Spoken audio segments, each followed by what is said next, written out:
Are you going to let people in, Steve? Well, I was just going to say that a bit of housekeeping before we start, just to say that I've now started recording, Chris, so we'll put a video up later today on the Pension Playpen website.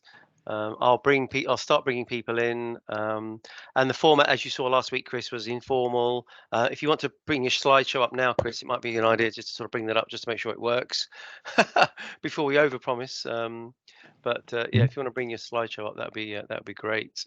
I'll start letting people in. Obviously, we open up the chat room as well, so I'll mention the chat room, and obviously, do you want questions presumably at the end, Chris, or raise a hand as we go, or whatever you want to do? What's your style? I'm happy if people want to interject as we go along. This should be a conversation. I don't. Yeah, it's a conversation. Yeah, it's not. We don't Yeah. ever have stuffy presentations. It's lots of like-minded individuals in the industry talking about, well, what are we doing right? What are we doing wrong? And what does the future look like? Let's be innovative and challenge ourselves and challenge the industry. That's what I really, really like about it. So, which is good. So I'll start admitting people now. And Chris, in advance, thank you very, very much for doing this as well. So let me start admitting people. So, okay, here we go. Are you in front of the computer? Oh. Yeah. Good morning. Good morning. Good morning, Chris. Good morning, William. Good morning, Ian. Adam, so I'm just starting a Zoom, so let me give you a call back in about an hour's time. That sounds like Billy. Morning, Billy. Could you go on mute, Billy? Oh, sorry. That's all right, no problem. Morning, everyone. If you've just joined, welcome to Pension Playpen Coffee Morning. Could you go on mute just to cut out any background noise? And that's very kind of you, Billy. Thanks for doing that. I will continue to monitor the lobby and bring people in. As I say, if you have just joined, if you could go on mute. Ian, if you could go on mute as well, that'd be good. That'd be excellent. And we can then try and cut out any background noise and let Chris present. Good morning, Peter. Good morning, Simon. Good morning, Sophie. Good to see some names and numbers, which is fantastic. Good morning, everybody. Good morning, David and Karen. Good morning. Good morning, Mark. So we've got people. I will monitor the lobby for everybody's benefit. Good morning, everyone. We are now in session and we are recording. So number one, can we have thumbs up that we can record today's session? Thank you, everybody. Thanks a lot, Billy, and that's really, really cool. Thank you, Sophie, as well. This morning, we're delighted to thank you, Peter, for the hands up. This morning, we're delighted to bring you Chris Nichols from Newton Investment Management, who'll be talking about DC Decumulation Solutions. Because he's a whiz at all this sort of stuff, I've also asked him for a little bit of market commentary as well. So I'm sure he'll dip into the markets and talk about interest rates and inflation as well. Welcome, everybody. Thanks for joining. As I say, we are recording. We'll open up the chat room. If anybody would like to make any comments in the chat room, great, or any links, great. Chris wants this fairly informal, which I love. So if you want to raise a hand on any issue or any point, make a statement, be controversial, challenge the industry, challenge Chris, challenge me or Henry Tapper, then please do. We really, really appreciate everybody's input this morning. Hope you enjoy the session. And over to you, Chris. We'll start without any further ado, if that's all right. Thank you very much, Steve. And I really do welcome anybody's comments along the way. Steve, please keep me honest. I'm not sure if on my screen when I'm presenting, I'll be able to see when people raise their hand, but please do. I'll monitor that for you. I'll monitor that for you. Yeah. I realised the first round of this was billed as a bit of an investment update, and I'm hoping you'll not be hugely disappointed to find a lack of GDP and inflation projections and graphs and interesting stuff like that. I'm head of client solutions at Newton, which means I kind of approach the investment problems from the other end, thinking about the client needs and client perspective. And so while I will touch on some of the outlook aspects of this is mainly about figuring out how we as an industry come together to give the best quality retirement outcome for clients. Why is it important? Well, with transition from DB to DC having been accelerated by the quasi-quash last year, I guess DC decumulation, DC pensions are now becoming the dominant form of saving for the future.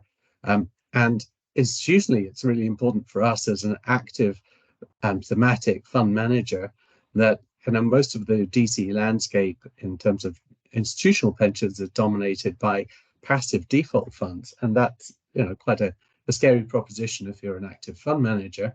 So figuring out whether we have a role and what role we might have to play in the future is quite pertinent. However, I think much like the extreme weather of the last few days, there are reasons to think the environment is potentially changing for DC savers.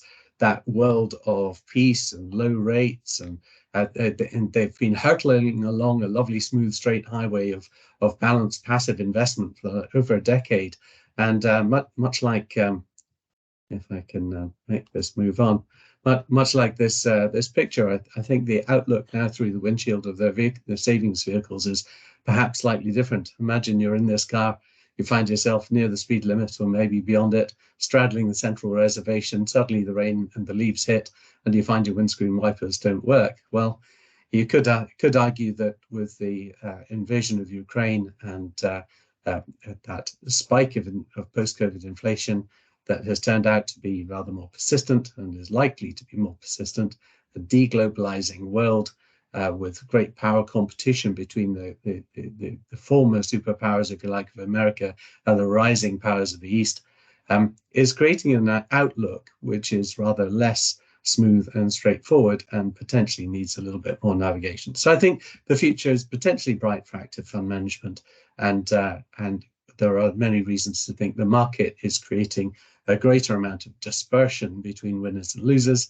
It's a bit like the old adage of when the tide goes out, you see who's been swimming naked. Well, as interest rates have risen, that's a bit like the tide of free money going out, and we start to find companies which are genuinely profit-making and genuinely can provide a long-term income for savers, and those that have been living on the free hand of free money for a long time. So we talk about that as being kind of a regime change. Monetary policy becomes more active fiscal. Globalization trend is becoming reshoring, localization, the rise of populist politics, although we might just be seeing the bonfire of politics, that trend with Berlusconi dying and Boris out of Parliament and Trump being indicted. Who knows where the populism has run its course now. We've got inflation becoming more persistent and sticky, and likely, we think, to be persistent at a higher level than previously, albeit potentially lower than it is now. All of these things do mean that perhaps we need to challenge that passive hegemony that's dominating DC savings for the last decade or so. But of course, there are many other drivers of change in the DC landscape as well at the moment. And I think if we look at some of those, and we could discuss any of these, I think consolidation and competition has been driving pricing in the master trusts. And I know that even the regulator is concerned that that's gone to extremes. Are we getting Uber type pricing of pension plans, aiming to drive competition or drive competitors out of the market and on an unsustainably low fee basis, and to then see fees rise later on? We could get into lots of conversation, I'm sure, about that. There's obviously the implementation of sustainability and making sure that clients have the kinds of investments that will sustain both them and as well as the planet going forward. I would say the arguments there range from the reporting standards and whether we have real world decarbonisation, science-based targets, etc., and maybe even developments into bioeconomics, a way to look at the planetary boundaries that are influential in the long term in driving investments. On the investment front, of course, LTAF portfolio design is the one that's on everybody's lips at the moment, trying to enable, on the surface, DC investors to have access to the higher growth parts of the economy. There was a lot of debate on this at PLSA last week, which I know Henry was at, as well as myself, and I'm sure a number of others on the call as well. I find it a little bit convenient, don't you, that we have DB plans trying to exit their illiquid long-term private assets at the very time that DC is being encouraged to step up and enter those assets. That convenient handing on of the illiquid asset bull. And I'm not entirely convinced that all of the pricing is incredibly transparent. I also worry about the pricing of illiquid assets in an environment of much higher interest rates, because a lot of them rely on high degrees of leverage. So I think there's a lot of interesting stuff to be seen in the LTAF sphere. All of it's going to take an awful lot of transparency and reporting, obviously, to enable good governance. And when we come on to governance, I think there's a glaring gap that about 70% of retirees do not receive any qualified advice when they are facing a lifelong decision as to what to do with their DC retirement assets. And how do we fill that advice gap, either through face-to-face or through potentially robo? And then we get to the nub of the issue today of what should retirement solutions actually look like. And I suppose my point on this is that it's very hard to plan any journey without knowing a destination. And with pensions freedoms, clearly the destination is no longer annuity for everyone with some tax-free cash. It's a much more varied and unusual and complex set of options. If we can't figure out what the best quality of retirement solution is, then how can we put people in the right place through their entire savings lifetime? How can we land them in the right position? So I would liken this to, if you like, the X Prize of the pensions landscape. If we can find the best way to provide lifelong stable income that it meets client needs and gives them the flexibility that they have found very popular, then that will be both a great thing for all of us who are of a certain age and maybe facing the need to invest in this way, but also really useful for the whole industry to come together around a potential solution.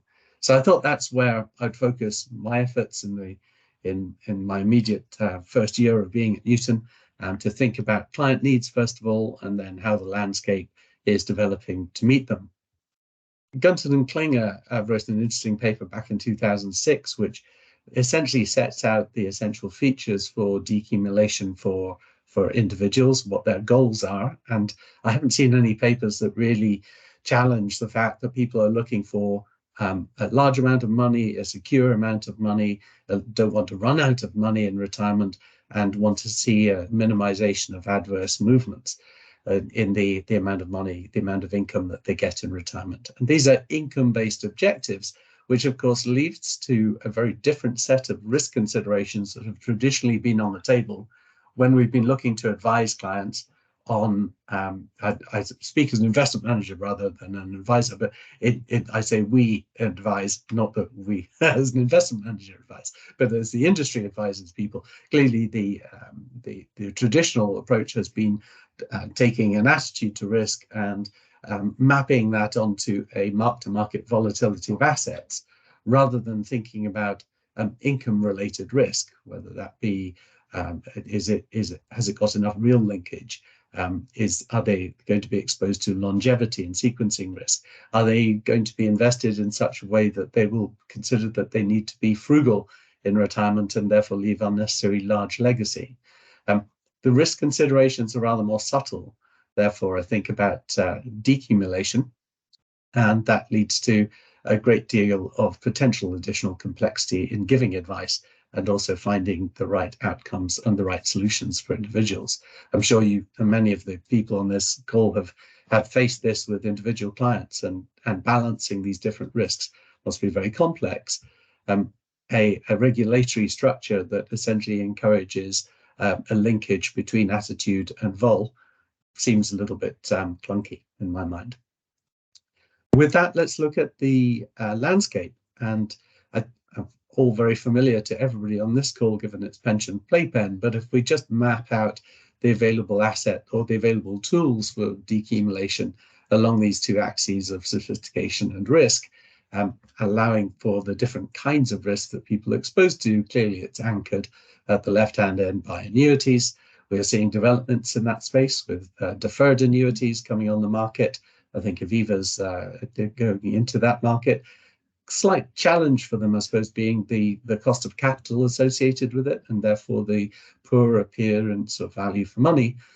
I think it's proved to be enough of a challenge to persuade people to buy annuities when they're getting an immediate payment from them, and they fear sort of not getting value for money in the long term. Getting somebody to part with a large amount of money now and potentially see nothing for 10 or 20 years, if they're starting it at 75 or 85, that could be very challenging. It perhaps makes the investment challenge of making the rest of their money last until the start of the annuity easier, but I can't see it being an easy sale for an advisor, never mind trying to persuade people to use it in a robo advice type of structure. I've seen talk of phased annuities. That's a gradualized purchase of annuity through time. And clearly we need an easy market for that rather than having the upfront costs associated with annuity purchase. If there were some kind of a clearinghouse for annuity purchase, that would make that a bit easier. And we're seeing developments of what I'd call target date fund annuities, where people are invested in something like a target date fund, which gradually morphs into an annuity matching portfolio in later life. And I think that follows both the Nest blueprint and product from the likes of AllianceBernstein. And on the right-hand end, I put, in terms of sophistication, and I'm meaning this under the surface sophistication, is collective annuity CDCs, seen in the post office and TIA, CREF, and others in Canada.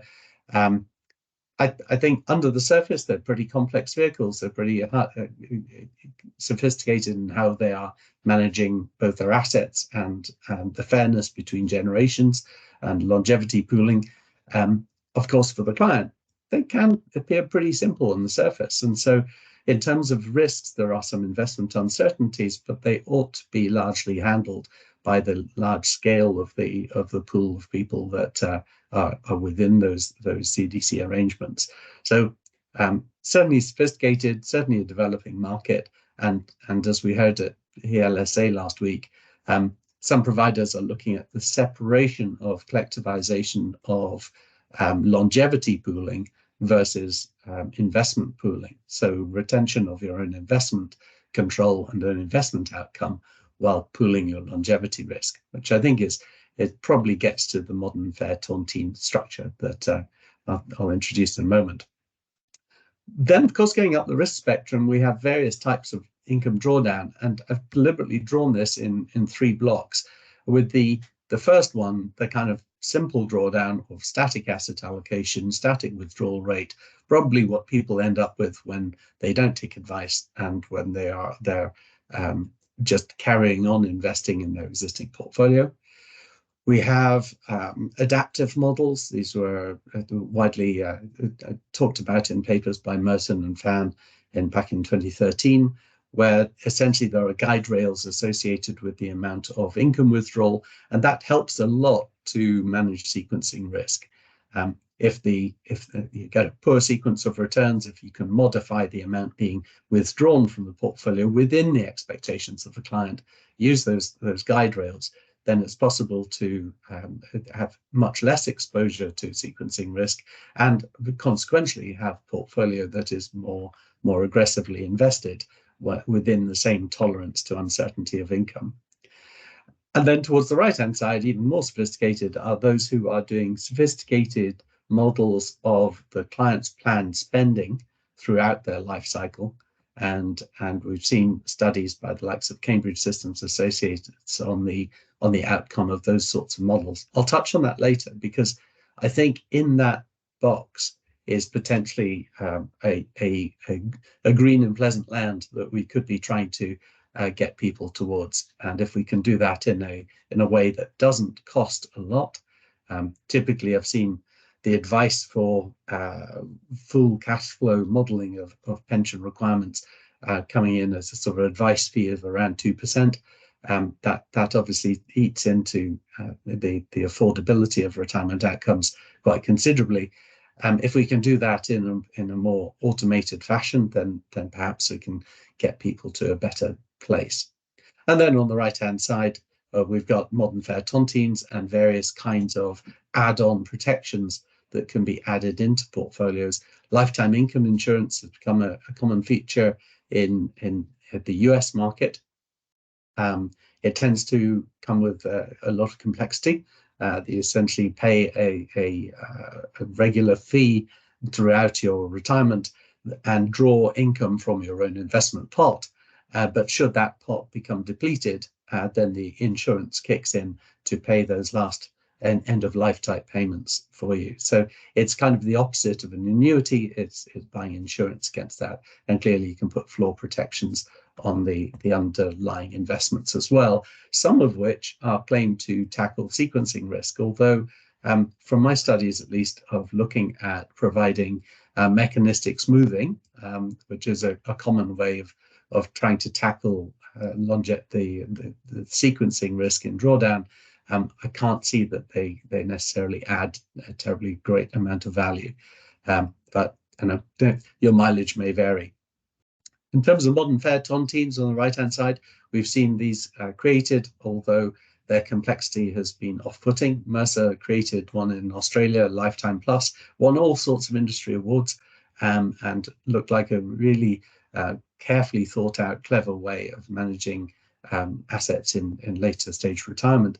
I don't think it took any assets, and it subsequently closed down. So we definitely run into this issue of it's great to create the best quality product, but it's got to be something that is practically implementable and sellable or even purchasable without there being an 80-page product disclosure document that you need a wet towel wrapped around your head to understand and read. Now I'm seeing, I think I see a hand raised from Paul. Is that right, Steve? Has Paul got his hand raised, or is that he left has over indeed? from Yeah, the Paul, start? do you want to raise a question, make a point? Yeah, excellent presentation, Chris. Thanks. I've never seen it mapped out that way before. That's pretty good, isn't it? So I'm just wondering where or why rising equity glide paths are missing, or valuation contingent strategies are missing. I promise I'm going to get there. Okay. I think what we've got is we've got the product landscape here, and I think you've hit the nail on the head that what's missing is how do you design the asset allocation. And what I'm going to get to in sort of the latter part of this is an approach that should be quite generalized and I believe pretty much automatable to come up with a personalized asset glide path for retirement. So it's going to hit the spot, and that would allow, depending on the personal circumstances, for increasing equity glide paths or decreasing, depending on individual need. So we are going to get there. Excellent, thanks. Was there any other comment before I move on? No, I think that's that's all good. So Okay. yeah, that's fine. Right. Well, in moving on then, I want to first of all think about, I was going to mention flex and fix. Clearly that's started one place, moved to another. And I just worry about that and wonder whether it could be spend and scrape, spend now, scrape by later on. So, I worry about the amount of flexibility that people are really going to be able to have later on, as well as early on. So yes, I think it's the natural way to go, isn't it? That you start off in one product and you may evolve your needs. I think one other conversation that came up at PLSA in a number of sidebar meetings I had was that one of the issues with annuities is lack of reversibility. And if you're contemplating a retirement of 20 or 30 years, fixing an annuity early on feels like a very early point to make a one-off decision if it's not reversible.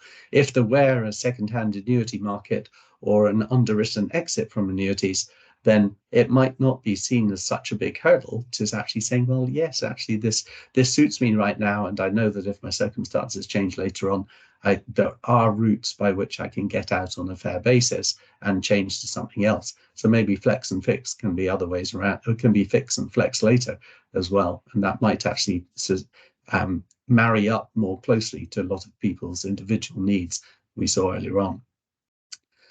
And actually, a number of those conversations indicated to me the industry is looking at flexible exit from annuities, which I think is really interesting. Let's start the search for a better quality drawdown, because let's face it, this is where most of the money is going, by considering who the pension is really for. And I think this is really critical, because if we figure out who we've got in our mind's eye in trying to find the best solution, then I think it'll help guide us. So let's look at the income of those who are in retirement, and we'll look at both the bottom and the top quintile of singles and couples. And what you notice here, of course, is that there's huge variation, as you would expect, and that it's the top quintile, or the wealthier people, unsurprisingly, who are most reliant on invested assets for their retirement income. An investment outcome isn't going to make a huge amount of difference for those who are in the bottom fifth of the wealth quintile. State benefits, of course, are still an element for even the wealthiest of pensioners, and they really represent a super low risk asset. And so we should take account of that in considering what other assets they should be holding with their invested portfolio, if you can treat their state pension as that guaranteed real income in retirement. I wonder whether the current designs that I see of investment portfolios really do that. And I know there are lots of advisors on the line, so I'm expecting comments from you to come forward and say, actually, yes, this is a core part, and we reduce the amount of bond allocation in people's portfolios where we know that they've got these benefits in payment. So if we focus on those who actually have the money, as saying, look, these are the people who have committed a lot of money to their DC plans, we ought to be focusing on getting the investments right for them, because they are also the ones who are reliant on the investment outcome to make the difference between the state pension level standard of living and the standard of living they would wish to aspire to. Really, that they are the ones who've proved committed to their pension. They are possibly the ones, I would argue, that the pension fund ought to be focused on serving most in retirement. If we look at withdrawals by pot size, I know you'll have looked at this data in previous pension playpens, but essentially the warm colours are indicative of people overspending versus long-term sustainability, and that might be because they're bridging until the start of state pension, so they're using more of their DC pot to wait for the start of their state pension. Or it could be, and especially in the smaller pot size, this is often the high encashment rate of smaller pot size is often used as an excuse, in my view, by master trusts for having largely cash-based allocations at retirement for pensioners. It's used as an excuse. I wonder whether a lot of that might be pot consolidation. I've spoken to at least one master trust where they see a huge amount of consolidation of small pots into their master trust of retirees. And so at least a good number of those who are taking a complete withdrawal at smaller pot sizes may be doing so to consolidate, and therefore those assets aren't actually simply being spent on a new Ford Fiesta or a holiday. They're actually assets that are being put to work, but just in a different arrangement. So I worry when it comes to looking at the actual asset allocation of master trusts, and here I've got, without naming names, the top 14 master trusts with their split between growth assets, bond assets, and cash. I mean, it just staggers me that you have this vast variation in growth assets, bearing in mind that these are all targeting active life, targeting flexible drawdown in terms of the final asset mix. It cannot be right in my mind that the answer is somewhere between 28 and 56 when it comes to the amount of growth assets, or that the fixed income assets are 18 to 60, or, and this is a particular bugbear of mine, that cash can be up to 36%. Yes, people may be encashing their portfolios, but they're almost certainly, those who are really reliant on their DC pots are not going to be spending a third of their retirement wealth on holiday and a nice car. A small number of them might be paying off debt there's some signs of that in Australia, where of course DC pots are far larger, that people are thinking of it as the way to pay off their housing debt. Maybe there's a little bit of that, but even if people are taking tax-free cash, I'd prefer to see it branded as tax-free asset. You take it out of the pensions environment, but you keep it invested as assets that are going to be part of your long-term wealth pool.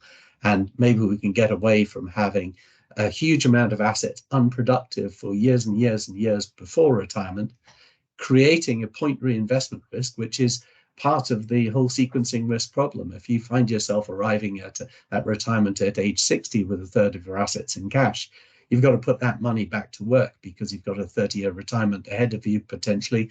With you've got a 25% chance of living beyond 94.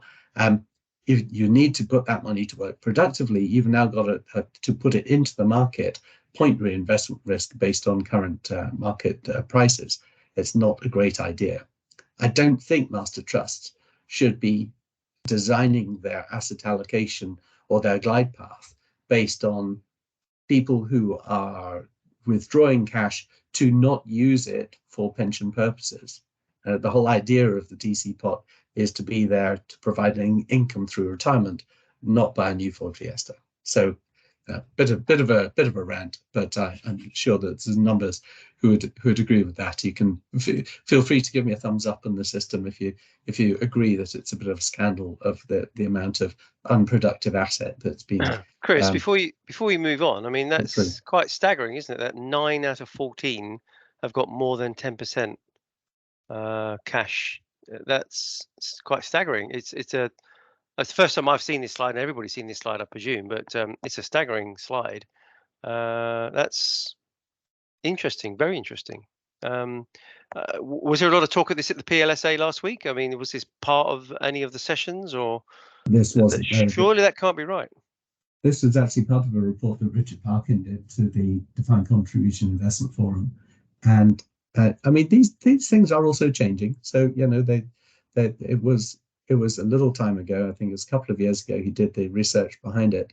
And of course, individual master trusts are using as a justification. They're saying, well, we see members taking out 20,000, 40,000. And so this is what most of our members are doing, and they've got small pots. And I think that's where it comes from. Now, something has changed on my screen. Your slideshow has disappeared. Yeah. Has it? Okay. Just try and share again. I will do. There we go. There we go. That should be back. Stunning slide. But anyway. Stunning slide. We've got a question from Sophie. Sophie, do you want to unmute and ask your question? Hi, Chris. Thanks again for this. I was just wondering, at what time and point in time was this sort of allocation given? I'm just thinking recently, cash is actually being quite attractive, and if you're getting a decent yield on cash, surely that's actually not the worst way you want to be ending. I agree with you, Sophie, that if it were a discretionary asset allocation, but remember, this is a lifestyle glide path. So this is something that was essentially the master trusts have set and forget. They have their growth assets, and then in the last 10 years, they transition towards this as a final point. So at retirement, you end up with this portfolio. Now, I would argue that in many cases, this is not the portfolio you want to be starting your retirement with. So they've been targeting, I think there's a bit of legacy. You see some of them clustered around 25% in cash. So they've been clustered around having 25% tax-free cash, because this mindset of you buy annuity with the rest, you take 25% in cash. Henry, you've got your hand up. I think you should come in on this. You undoubtedly have a view. Yeah, we use an index for what's happening in retirement, which is monthly updated by Hyman's. And when we look at the constituent elements at the moment, it's 23% cash, 45% fixed income, 5% in alternatives, 25% overseas equities, and only 3% UK equities. That's the current benchmark allocations for the average master trust in retirement. Pretty close, I think, to what your slide is showing. Yeah. Sorry, go ahead. People are very heavily in cash, and the ones who aren't in cash are, to Sophie's point, in trouble. That's why you see people like the BlackRock Diversified Fund, which is either 4 or 5, which has got no cash in it at all, or possibly 7. Those funds have actually really suffered recently because they don't have the protection of cash in them. And these wild divergences in returns over the last 3 years have been extraordinary. Yeah, nobody's commenting on them, but people, it's been a total lottery how much you get at a given point, call it your selected retirement age, depending on where you are in your lifestyle and what the lifestyle's been doing for you. And nobody's commenting on it. So thank you so much, Chris. I just totally reiterate what you're saying. Sounds like a press release. We've also got Sophie. Sorry, before we move on, has that answered your question, or are you happy, Sophie? Before we move on, okay. Yeah, happy, thank you. Okay, cool. Mark, you've got your hand raised. Do you want to make a point or ask a question? Yeah, thanks, Steve. Chris, excellent presentation. Just on the 25% point, I do wonder. I don't know if you know or anyone on the call knows what proportion of members are still taking that tax-free cash, because again, my sense would be it's probably still quite a high proportion.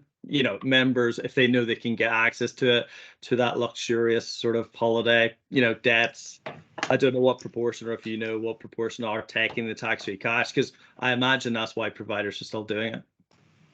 I agree, Mark, and I think this evidence, which is plans accessed for the first time, it's indicative that there's a lot of people taking that in that red zone above 8%. A lot of that will be either whole encashment or tax-free cash. I guess the issue is, are they spending it? If they are spending it, then that wasn't really pension money. That wasn't money that was there to provide a long-term income. That was a nice jolly. For those who are really reliant on their probably slightly inadequate DC pot to make that difference between living on the state benefit and where they've been accustomed to, they can't afford to spend 25% of their too small pot on a short-term luxury. They might be tempted to do so, but realistically, that cash probably comes out, sits in a bank account for a bit, then gets recycled into an ISA, at which point it gets reinvested. Now, wouldn't it actually be better if people were, yes, perhaps finding a way to take assets on a tax-free basis out of their pension and transition straight into some kind of a tax-preferred investment, but retaining the investment, rather than having this responsibility and this difficulty of putting cash to work. So even if people are doing it, I don't think it's what pensions should be providing. Pensions freedom comes with pensions responsibility, in my mind. I think that's used, though, by Master Trust to justify this allocation, which I sometimes read it back to Master Trust and say, look, how will you answer the pensioner who reaches retirement, then says, hold on, I have to put my money back into markets, and you've had it doing nothing for 5 years, or you've had a third of my assets doing, or a quarter of my assets doing nothing for 5 years. That's been irresponsible. You haven't been managing it responsibly. You knew that I was going to get to retirement and need to create an income for retirement. And as for the divergence, Henry, I think you're absolutely right that there's huge divergence based on these different asset allocations. But it's not like these asset allocations are being dynamically managed. These were programmed in, right? Now, I'm a fan of dynamic management and giving managers a range of responsibility and freedom to adjust to market conditions. I think that would be very helpful. But remembering that the default lifestyle strategies are largely passively held, programmatically held between asset classes. There's no discretion going on here anyway. So people aren't getting that adjustment to market circumstances. And so, yes, you've got this huge divergence between those who are bond dominated and were hit by rate rises, rather than having something that was more forward looking and understanding that rate rises were more likely than not. Anyway, look, I suppose at the very highest level, I don't think all of these guys can have the right answer. Even if one of them does and the others don't, not all of them are the right answer for the best way to set people up with the right portfolio for retirement. now let's try and figure out how we should be setting people up by looking at what the retirement should look like. Yeah. Let's get to the second part of it. The next page that I actually have in the pack is just thinking about typical drawdown asset allocation and the kind of models that get used across the industry. Of course, unengaged members are generally just continuing in the default if they're staying in scheme, if that they have that option. The retirement pathways and guided choice might be trying to get people to a broadly right solution, but as we've seen, that landing spot varies tremendously. If they are taking advice, then you get the multi-pot model. We discussed that last week, and maybe the underlying assets encompass multi-asset and income, bonds and cash. I suppose my issue with the multi-pot model is the rebalancing one, where there's a challenge for any advisor. Do you do that on a discretionary basis and therefore have to make market timing calls for your client? And do you have the information you need to be able to do that?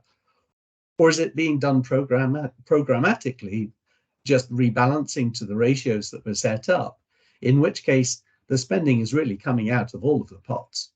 And while there's a lot of cognitive comfort in having a multi-pot model of thinking of a bit of it as being for safety and a bit of it for being bond for medium term and a bit of being equity for the long term, it's really no different to a balanced fund that has just had the ratios of assets set by the pots. We then get onto risk targeting and the challenge of having risk targeting married to portfolio volatility. Whereas earlier on, we talked about all the different kinds of risk that people face in retirement. And therefore, maybe it's more about income uncertainty rather than portfolio vol. And so maybe risk targeting could do with some adjustment. And then you've got these discretionary tailored cash flow match type portfolios at the top end of the market, which typically are seen to be quite expensive in terms of the advice. And of course, very few people take that advice. The Cambridge Systems Associates research, and it's a great paper, it's full of horrible maths, but it's a great paper.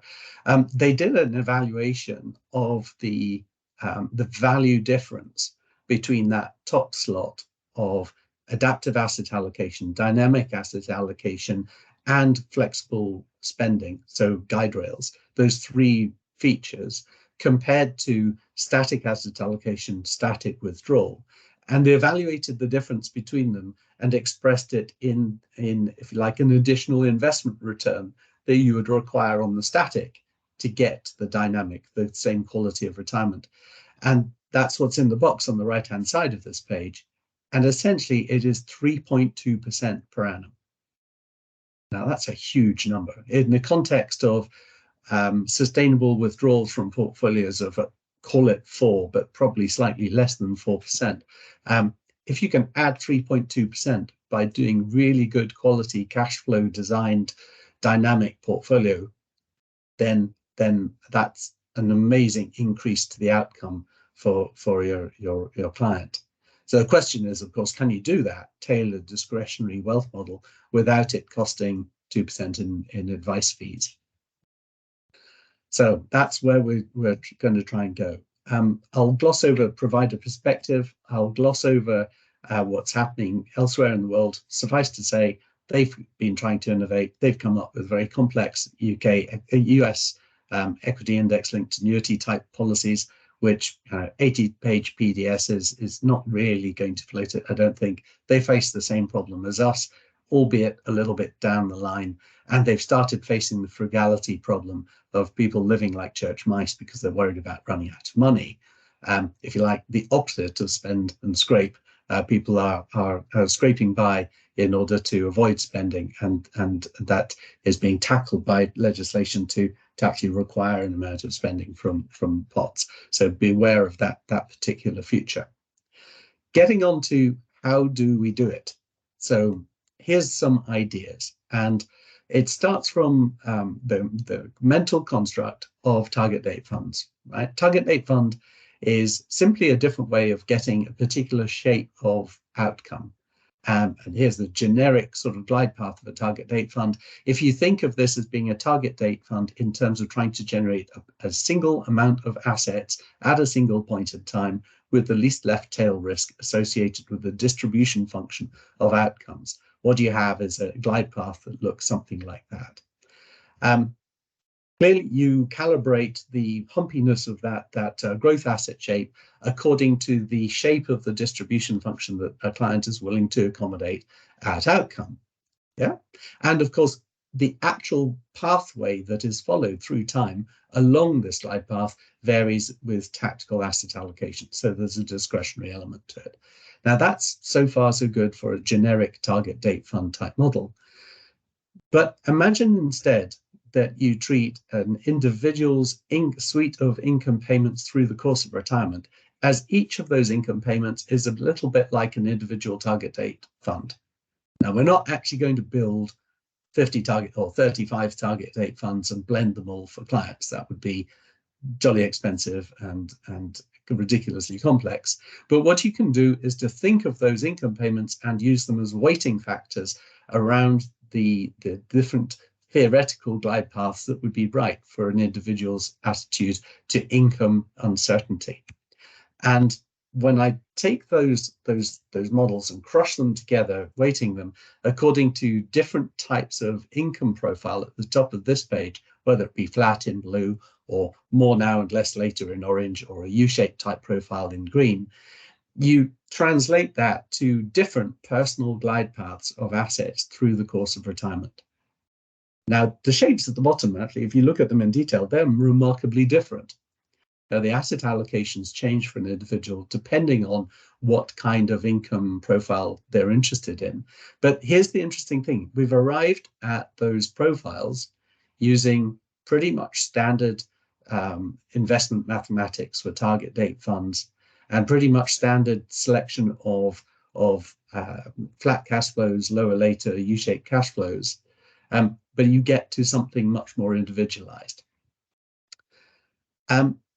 Once you've got an asset allocation plan for a client through retirement using that maths, you can then work backwards using conditional VAR analysis to work out a maximum safe withdrawal rate. So this becomes an individualized maximum safe withdrawal rate based on the planned investment structure for that individual. Now, what does this allow us to do? Let's think about the pathway for potentially robo-client onboarding to this personalized glide path.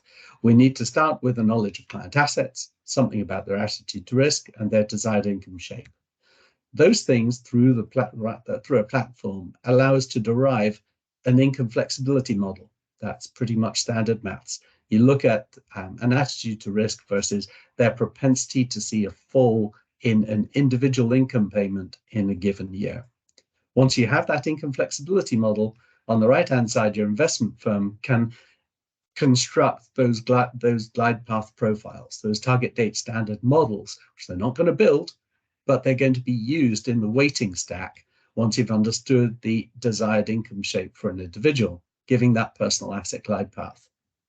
From the asset glide path, we do the drawdown simulation to work out a maximum safe withdrawal rate, which can be read back to the client as, you told us you had these assets, this attitude to risk, wanted this income shape. We've worked out the right asset glide path for you.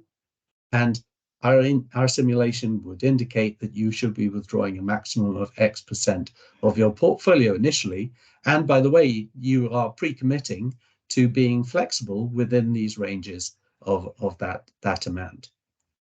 If the client agrees that they're going to go for it, it comes down to provider choice, and the implementation then simply relies on investment firms like ourselves creating what I've dubbed here, and it's a bit cheesy, I know, Gemini funds. These are multi-asset funds, which one is return asset dominated, one is low risk asset dominated. By blending those two funds in their default ratios, or in the ratios for the client desired default exposures at a given point in time, you can encompass both a strategic asset allocation according to the client's glide path and tactical asset allocation built into each of the Gemini funds. So you end up with those three things that we wanted for the best quality income drawdown of a dynamic strategic asset allocation that's tactically managed, and we have flexibility of income withdrawal along the way. In terms of the periodic review, clearly realized returns can be different to expected returns quite a lot of the time. And reading those realized returns into the platform, you can look at where the person was along their glide path, work out the implied returns associated with each of the individual cash flows, read back to the client their pre-commitment to flexing what they would accept or what they would take as an income in a given year, provide a RAG status on how they're progressing versus expected in terms of maximum safe withdrawal amount. That fed back to Mr. Client, they can decide whether to accept the income flexibility that has been implied by the modeling, or indeed make other changes. And once they do so, you then get back into the first page of reviewing the overall planned asset allocation through retirement.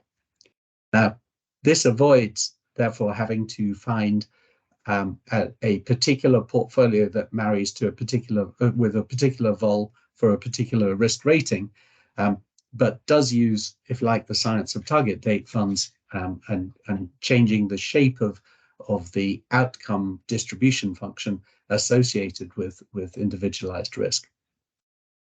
When I've shown this to both master trusts and to the consultants involved in doing a lot of modeling, they've actually said, look, actually we've built a lot of this stuff already. And the likes of some of the guidance platforms like Guide, they've built a lot of the user interface and interaction.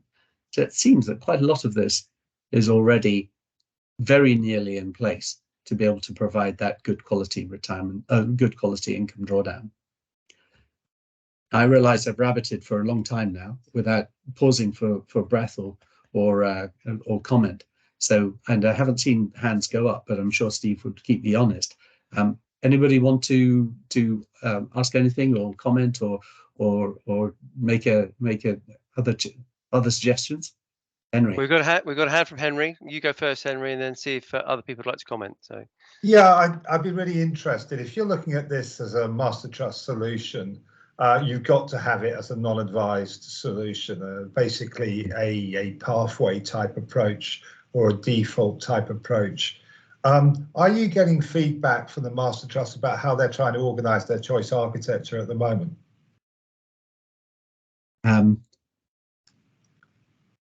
From some of them. Others I think are not engaged yet in planning. Well, they ought to be planning, but they're not necessarily telling me about it, and understandably so. Okay, thank you for that, candid answer. Okay, we've got a hand now from Chris. Chris, do you want to unmute and ask your question?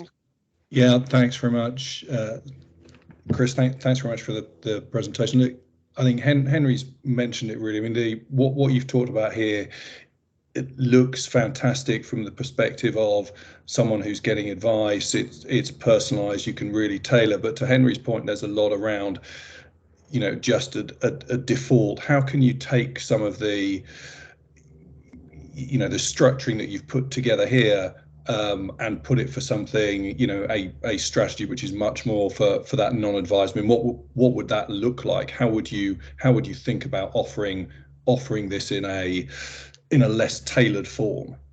Yeah, well, I've seen it in a less tailored form already in the plans that Nest have. You like the Nest plan on the surface looks like a 4-pot model, right? You've got your wallet, you've got your long-term fund, etc., etc. What's really going on behind the scenes is they start with a given asset allocation, which is mainly growth related at retirement, and they're gradually changing your personal asset allocation through retirement to something that's much more of an annuity matching portfolio. Meanwhile, they're putting money into your wallet. They're telling you how much you can spend by the money they put into your wallet. Now, my understanding is that, of course, people can spend a different amount if they want to, but if they decide to do so, they're off the program. You know, they're no longer under the Nest cared for umbrella. So they've effectively created a default central asset allocation glide path, which is not therefore calibrated to personal attitude to risk, but essentially does all of the features here. The asset allocation changes through retirement, they tactically manage it, and they express discretion over the amount of income that an individual gets. So it would appear to be something that others have landed on in a non-advised way. Plus, I've seen the things like the Guide platform and other providers have interactive platforms for people at retirement that encourage them to put in all their sources of income and go through some sort of risk questionnaire. So I think the first top left bit on the previous page, the client bit, I think that's largely done. The bit in the middle, I know that quite a lot of the consultants have the mathematics behind most of that. So what we're really missing is just all getting around a table and making the glide path happen, or making the interaction happen. So Chris, I hope that responded adequately, but do come back. No, thank you. No, that was useful, and thanks for the pointer on the Nest piece. Hadn't looked at that in that detail, so that's useful. Thank you. And there's another hand up, I noticed. There's another hand up, Billy, and then we'll come on to Sophie. Yeah, Billy, you go first, please. Brilliant presentation. Makes my last week's ones look like an amateur performance. But you talked about tax-free cash and how people should use it towards their pension, and you talked about lifelong stable income. I'm a great believer in that some of the best solutions are a form of sort of phased retirement where tax-free cash is used to provide income. And I wondered if you'd done any modelling to show the effects of using tax-free cash as an income rather than a lump sum. And finally, I do agree on the advice bit, and I think one of the challenges with all of this is that people's circumstances do change. So in your process here, what thoughts do you have around the review process? Yes, really good points there. I know that a number of the insurers have done a huge amount of work on figuring out where you should spend money from first in the course of retirement. And of course, that's trying to deal with both personal tax and inheritance issues, and deferring using your pension money if you've got ISA money, etc. So I know that there's a whole tax overlay of complexity to add to this potentially. And the more knowledge that you have on the top left-hand corner here about what resources the client has in total, the better job that can be done, but also the more complex that job becomes. I haven't done the contrasting modeling between using tax-free cash explicitly for income or gradualized withdrawals. I saw your stuff last week. I thought it was really, really good. I suppose I've been coming at it from if we can get the overall asset allocation right, whether it sits in the pensions umbrella or across a variety of different wrappers, then getting the investments aligned to the long-term sort of 30-year horizon, we then take the spending from the right sources to minimize tax. And that may well encompass, yes, using tax-free cash more gradually. I worry that tax-free cash in the public mindset is this, I've got to grab my hands, get my hands on it now. And then it sits doing nothing in a bank account, or maybe a little bit gets frittered. And then very quickly people realize actually that's an asset that I need as part of my overall retirement savings. I've now got to put it back into some kind of an investment vehicle, and it's been sat around doing nothing. So whether people realize it at retirement or some years thereafter, I think that money will ultimately recycle into investment markets. In terms of the review process, I just put up the review process in terms of where investments are different from expected. I think, however, that if this were, say, an annual, or it could be a 6-monthly process, it could be live on your Apple Watch, looking at realized returns. Ultimately, it's about a feedback loop where the client has to reevaluate their views, right? And are they going to accept the fact that because investment markets are down, they've got to see their income trimmed by 5%? or are they saying, actually, no, I've got something I really, really want to go and visit my aunt in Australia or whatever. I'm going to take more this year. The point is the whole process is capable of then feeding back the consequences. And, pension freedom comes with the responsibilities and consequences. At some point, the consequences could become, do you know what? I don't want to tackle this anymore. I want the security that an annuity route would afford. So at some point through this route needs to be highlighting the other options, the flex and fix, or the fix and flex if things have changed down the line. So I think that would need to be incorporated. Okay, thanks, Chris. We've got a question from Sophie, I think. Sophie, you've got your hand raised, and then we'll come on to Paul if possible. So. Hi, yeah, thanks, Chris. Sorry, just another one from me. So within the model, I know you've talked a lot about like reviewing attitudes to risk from each individual client. And this is all in the context of decumulation, which is arguably meant to be that sort of safest part in a pensions, in a member's retirement phase. Do you think it's fair to be putting that decision back onto the member? Say a member that isn't being advised or isn't, particularly financially savvy, giving them that decision in what is in like an attitude to risk that feels like quite a big shift to them, and like a shift of responsibility onto someone that might not be in the position to make that. I just wondered what your thoughts were on that. I think it's a horrible burden to place individuals under.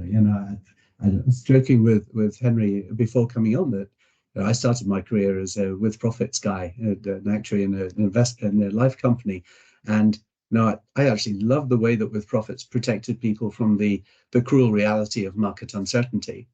But this is the world that we currently live in, and I think that there's a lot that the future developments in modern fair tontines and CDC can potentially do for those who decide after 1 or 2 years of going around this loop that they actually want something else.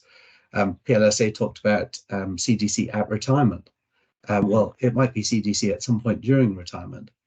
But I think the lesson from Australia was you've got to work with what it is at the moment, because if you try and take too many leaps ahead, then everybody goes, great product, win a prize, but no money goes there. So where are we today? We're in a world of money going into drawdown. We're in a world where the regulator needs us to do attitude to risks. I think the step forward that I hope to encourage with this is that ATR doesn't mean portfolio vol. ATR can mean income uncertainty. You can then use income uncertainty, and there's a mathematical relationship there. You can use that to then build an appropriate asset allocation. And so it doesn't matter how volatile the portfolio is, you've got an appropriate asset allocation based on the client's willingness to see uncertainty of income. And I suppose that's the innovation here. I haven't seen other retirement solutions which have managed to come up with the right answer for asset allocation for an individual. This is one way. There may well be others, and I just haven't seen them yet. Essentially, I suppose the 3 and 4 pot model are another way of trying to derive an asset allocation for somebody at retirement. One's using a behavioral, this one's using a risk model. But is it a great thing? Very hard for individuals. Very, very hard. No, thank you. Okay, Sophie, thanks for that. Paul, do you want to ask your question or make your point? I saw a thumbs up for with profits, but are we going back to with profits, Paul? No, that's not the suggestion. I don't think the insurance companies want to go back there anyway. So no, I'm just trying to understand, Chris, the pictures you're showing of reducing equity glide paths. That's in retirement, right?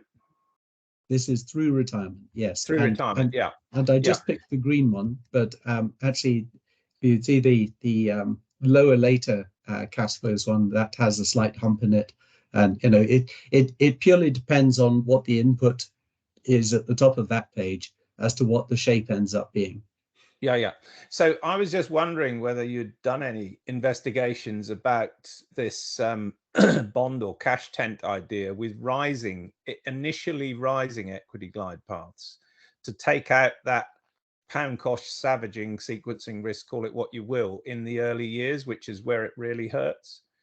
Because I know Wade Fow has crunched the numbers on this one. I just wondered whether you guys had done similarly, you know, which is starting from a very high cash position at retirement, or cash bond position at retirement, and then cranking up into equities as you go into retirement. So you're basically phasing in, not in the way fund managers used to suggest phasing in over 6 months or something absurd like that, but, you know, over 5 to 10 years.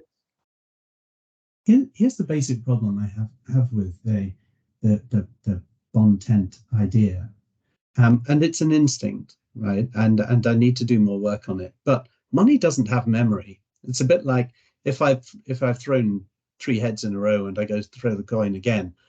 If it's fair coin, you know, the fact I've thrown 3 heads shouldn't influence the outcome, or doesn't influence the outcome. So, you know, at any point in retirement, it's the start of the rest of your retirement. Right? Now, just because I'm 70 versus 60, I'm still now at the start of my 70-year of retirement from 70 years onwards.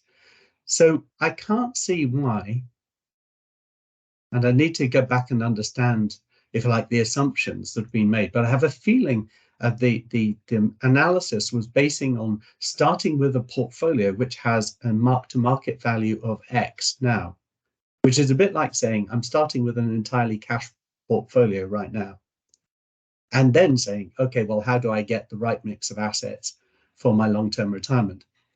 If we have linked the right asset allocation in retirement into the pre-retirement savings, so people are arriving at retirement with the right mix of assets, they don't need to spend time getting it into the right shape. That's where I think the disconnect.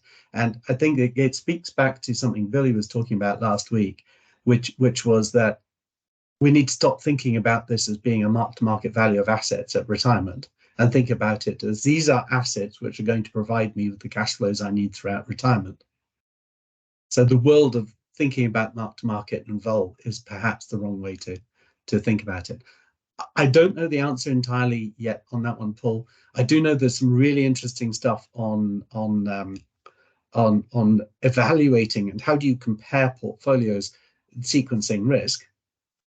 And the really interesting one, and a bit of a spoiler on that one, is that portfolio vol and even portfolio VAR is not a good indicator of how much sequencing risk a given portfolio exposes you to. Yeah. So, and if we get a chance, I might get to the appendix and show a slide or two on that one. But I thank you. Thank you for the thumbs up. I see we have another hand up, so maybe we move to the next question on that one.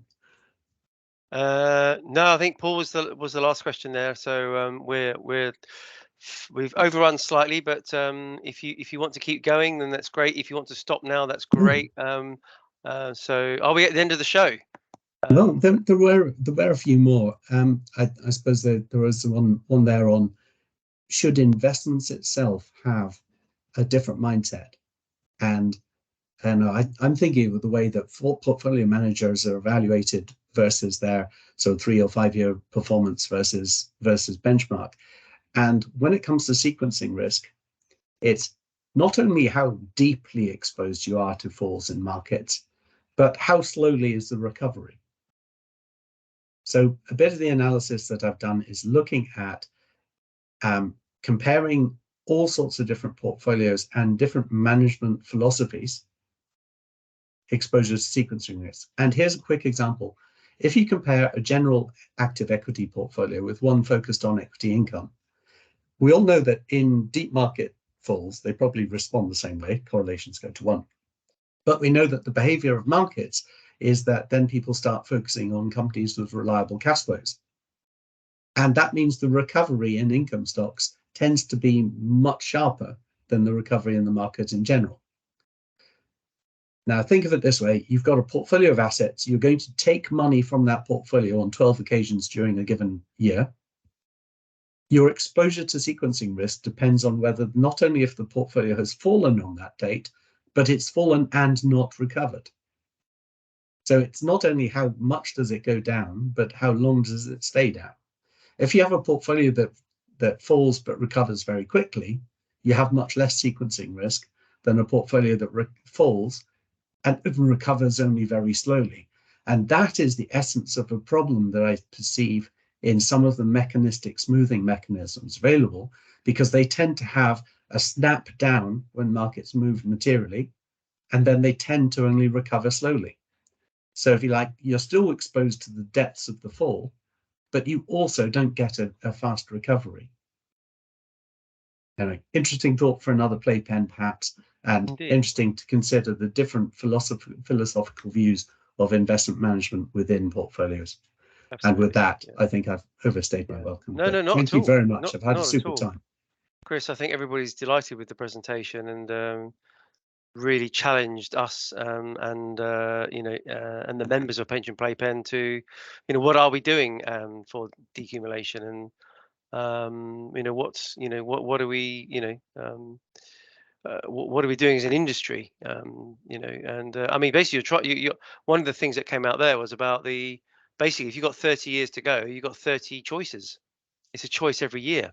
You're retiring every year again and again and again. It's like that movie that just Groundhog Day or whatever it's called. But yeah, appreciate that. Fantastic presentation, Chris, and thanks everybody for your input, and really thought-provoking as Paul's put on there, which is great. Really appreciate that. If you could stay on for 30 seconds, that'd be great. Next week, we, funnily enough, have got Just Group as well. We Are Just, or Just, whatever they're called nowadays. Talking about similar vein, I think, Chris. So I think you and Billy have started something here. It's a whirlpool of decumulation strategies. So yeah, it's hotting up. So Excellent. we've got them next week. So thanks for everybody's input today. As usual, we pray for peace in the East. The recording of today will be up on Playpen this afternoon, and we appreciate everybody's input and enjoy the rest of your day. And thanks for your questions, Billy. Thank you, Sophie. Fantastic session. So yeah, and Chris, if you could stay on for 30 seconds, that'd be excellent. So thanks everybody. Enjoy your day and hope you enjoyed it. Bye-bye. Thank you. Thanks a lot. Bye. There were some good questions there, Chris, weren't there? Oh, I loved it. Yeah, I mean, it's great to get or see a debate come up like that. I'm really pleased that people were coming forward. And I must reach out to Chris and Sophie and Billy and Paul Clairot and Ben Stafford and say hello to them. Get their input. Say hello. Yeah. Hi. It is very much about sharing and thought-provoking comment and for the better. And one of the other things that came out of today, I guess, also was, well, there's a problem with the advised model, because obviously you then introduced fees and charges. But I suppose the bigger one, which you alluded to, Nest, was, well, what about the masses? The masses who can't afford or don't want to pay for advice. Where the hell do they go? And people like Guide, as you say, Guide might be an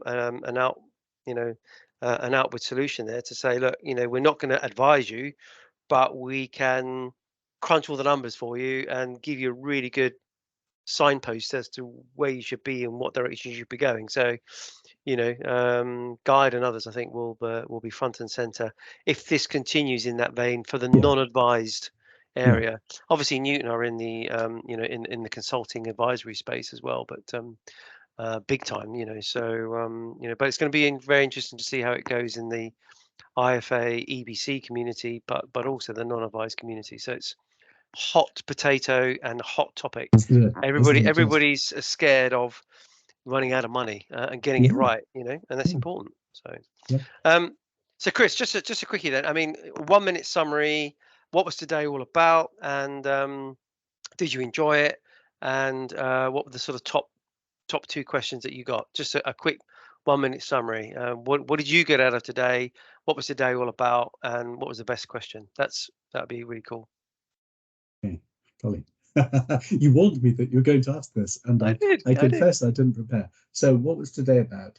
It was about challenging the current landscape for both savings and retirement, about needing to be certain that we're focusing on the right people in retirement and not building pensions that are designed around the desire for somebody to buy a Ford Fiesta or a holiday.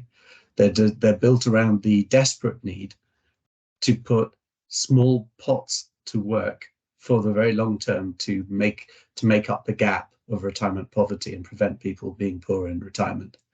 Thus, it's not about short-term spending or short-term access to cash.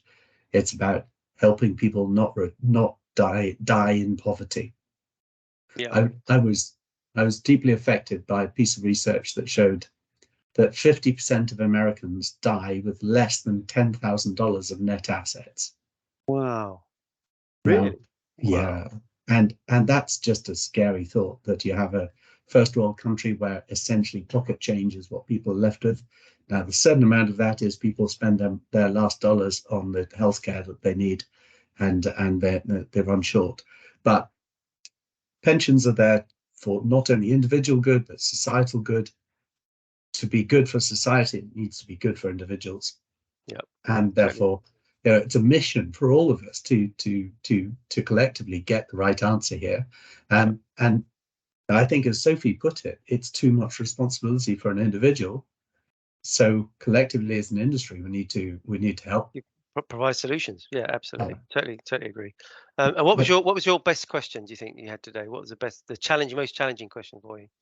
Most challenging question. Gosh, they all were really challenging. I'm going to reflect that back. Which one did I fail to answer the worst?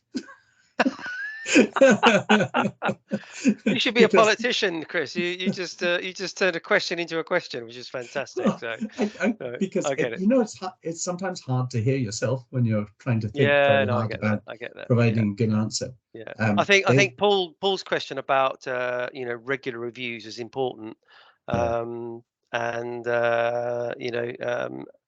solutions for the masses, I think, is probably one of the biggest things that was there. So Nest, as you said, has gone some way towards that, but there needs to be much more time spent on thinking about solutions for the masses. So yeah, I think undoubtedly, if Nest were able to take inflows at retirement, I think they would see their default arrangement inflows, and it would very quickly make other master trusts think, gosh, we'd need to do something as good as that. Yeah. So because the money's going to come from other master trusts and go into Nest. So exactly. There you go. Exactly. Yes. Lucky Nest. Lucky Nest. Okay, Chris, listen, thank you so much for today. I really thought that was great. Are you happy to share the slides as well? Can we have the slideshow? Please do. In case anybody asks for them. Yeah, I think I've got them already. Yeah. And I really appreciate your input, and that's fantastic. And join next week with the Just, which will be good. And I think the week after we've got Tumalo, which should be interesting as well. So a summer of fun. A summer of fun. There you go. Enjoy the rest of your day, and really appreciate your input. Thanks very much indeed. Cheers, Chris. Thanks, Steve. Bye. Cheers. Bye-bye.